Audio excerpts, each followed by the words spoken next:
Introduce yourself. Who are you?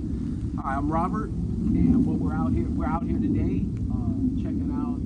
It appears to be about a total 26-foot RV. The living quarters is probably about 22 feet. So, some of the most important things to look for when you're looking at purchasing an RV and getting in this process of renting these out to potential. I would say home buyers, or not so much home buyers. Tenants. Tenants. Yeah. There you go. Thank you. Yep. For potential tenants, when you come out and you're looking to purchase one, so there's some essentials that you want to look for. Today we got a little bit of rain, so that's one of the most important things that you want to look for is that there's no leaks on the roof. Once you identify that there's no leaks on the roof, one of the other most important things is to make sure that your sewer line works correctly. Okay. So that's testing it out, draining it. If that means taking it to a facility that will drain it before you purchase, just make sure that your sewage drains properly. Okay. What's these connectors?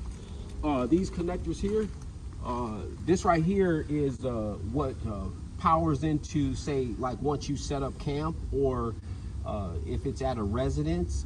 This right here is a 30 amp.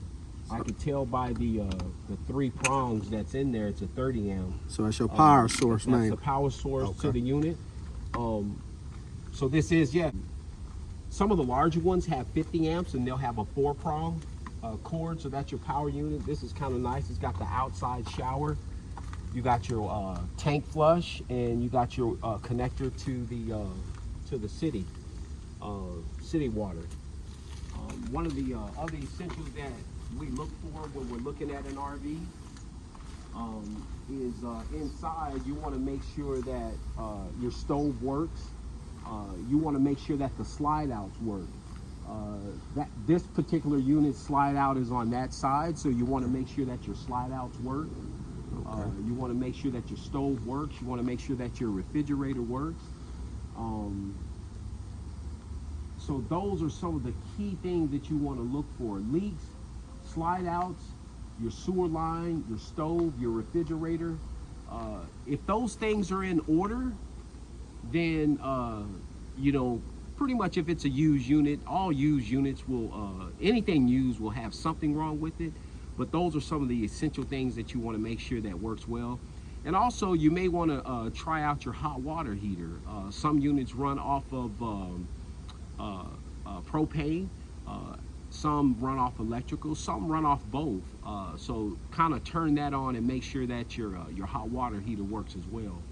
But definitely, when you're looking for these, those are really some of the key essential things to look for. The door is open if you want to. The door is open? Okay. Open. Ready to roll. So yeah, this is definitely a nice unit. Walk-in shower, that's really nice. This unit is really clean. I didn't get a chance to look inside. I just kind of started on the outside of the unit. But definitely a nice unit. The slide out is here. That's one of the other things you want to make sure that your slide out works before you purchase a unit. Sometimes they can get cranky, or they can not work. So that's important when you're looking at purchasing one of these. And in order to make that slide out go, you got to have the power running in here. Correct. There has to be. Well, I tell you, some of them have a battery. Some of them even have solar on top. Yeah. But as long as the battery is charged, the battery in and of itself is sufficient enough to move the slide out. Okay. So what's some of the benefits of having these as a rental versus, say, a physical property with the inflation rate of, traditional housing being as high as it is, and most people can't afford the price of living right now? Well, I tell you, man, the climate that we're in right now, these things are they're sought after. People can't afford what they're charging nowadays. The price of rent is high, just to get in sometimes a studio or a one bedroom apartment, the price can be pretty astronomical with all the fees that are involved, the application fee, the first and last, plus the security deposit. So one of these, for those who are looking to get back on their feet, those who are looking to even save for a house, it's a great way to go. Put in about a year, maybe 2 years, and save that difference. That'll allow you to be able to step into a physical property of your and own. we speaking of utilities and whatnot, you pretty much saving a whole ton versus having a Exactly. physical property. What about insurance as far as the owner of one of these? The insurance. Exactly. Good question.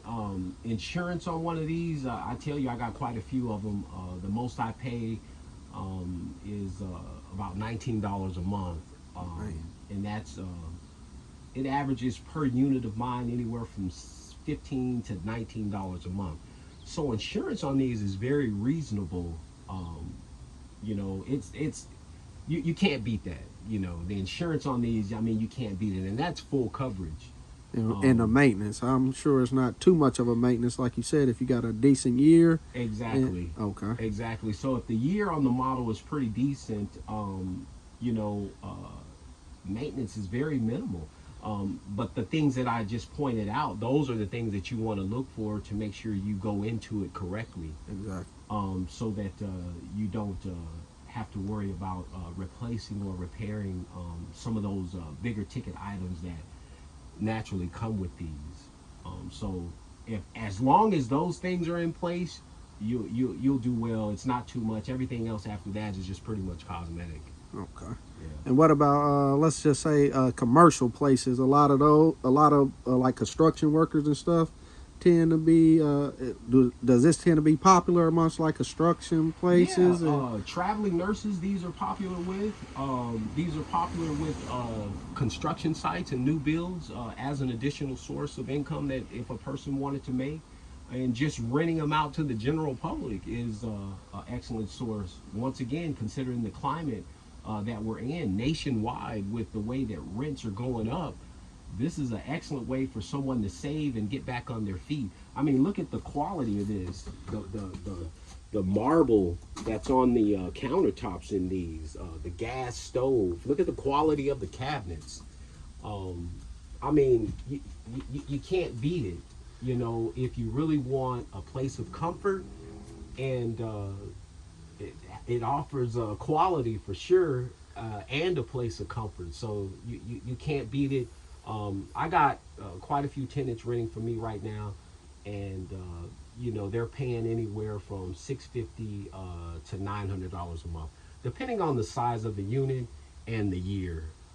So, and they love it because they've come out of paying prices like 15 to $2,000 a month for a studio or a one bedroom apartment. And then if they have a family, they're in a 2 bedroom apartment, they could be paying anywhere from $1,800 to $3,000 a month. So definitely a huge savings. Makes sense. Makes sense. Anything else you can think to add? Gosh, I tell you, man, at this point, we pretty much covered a lot. But maybe that'll, if anything pops up, maybe that'll be good for the next video. Bingo. My guy Robert, he just gave you an RV tour and how you can make this an investment as well as the living quarters. If you know the price of living is, you know, kind of got steep and a little bit out of your budget, this is the way to go.